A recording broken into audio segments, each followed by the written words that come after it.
How are language models trained? To start answering this question, a simple thought experiment will do. I'll call it the program. If you are a student in one of our courses, we will discuss several variants and implications of this experiment later in class. In this video, I will present the basic version.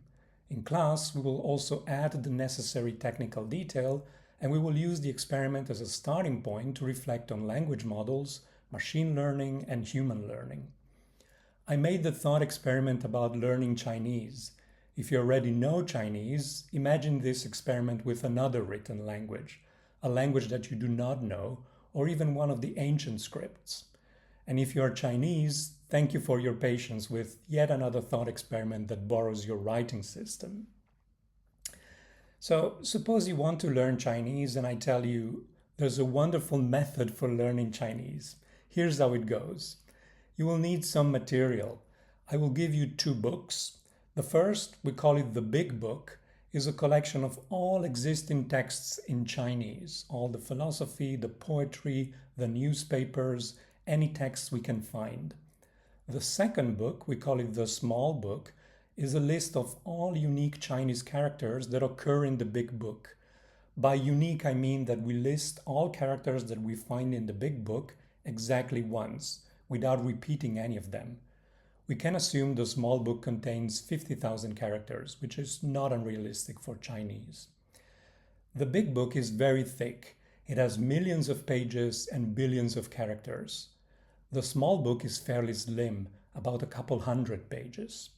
I will give you something else as well, a marble cube slightly larger than the average Chinese character. You will also need a quiet room where you can execute the program without distractions. This is the learning task for you. Open the Big Book at random and without looking at the page or with your eyes closed, place the marble cube randomly on it. Let's assume it lands on a single character, covering it completely. Now look at the characters around the cube. Consider as many as you want. Your goal is to guess which character is under the cube. To do that, I don't want you to indicate a single character as your guess. Instead, I want you to rank all unique characters in the Small Book from the one you think is most likely to be under the marble cube, rank 1, to the least likely, rank 50,000. You will then lift the cube, look at the character that was under the cube, and see in which position you have ranked it. Of course, the higher the better. You will repeat this procedure anew for each page and each cube drop until the program ends. So suppose you open randomly page 9 million something in the Big Book, and suppose you put the marble cube there on the page. You look at the characters around the cube, you go through all 50,000 characters in the Small Book one by one, and next to each you mark its position in your ranking, from the character most likely to be under the cube, rank 1, to the least likely character, rank 50,000. Now lift the marble cube and look at the character that was under it. Where is it in your ranking? Only position 9,000 something. Try to rank it a bit higher next time you see a similar set of characters around the marble cube on the page. Let's do another trial. You open randomly page 76 million something in the Big Book and you put the marble cube there on the page. You look at the characters around the cube and you try to guess what's under the cube.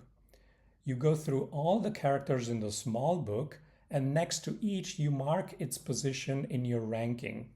Rank 1 is your best guess, the character most likely to be under the cube. Rank 50,000 is the character you think is least likely to be under the cube. Lift the cube, look at the character that was under it. Where is it in the ranking? Only position 1005. Try to rank this character a bit higher next time you see a similar pattern of characters around the marble cube on the page. Now that's all. That's the program. And you might wonder, when does it stop? Well, I want you to keep going until you have become really good at guessing. I don't expect you to always get it right, but we'll end the program when, say, 80% of the time the character under the cube is in your top 10 list. And when you get there, we will take the following test. I will give you an entirely new Chinese text, one that is not contained in the big book.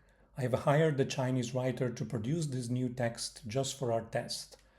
I will place the marble cube randomly on the page, and I will ask you to do exactly as before.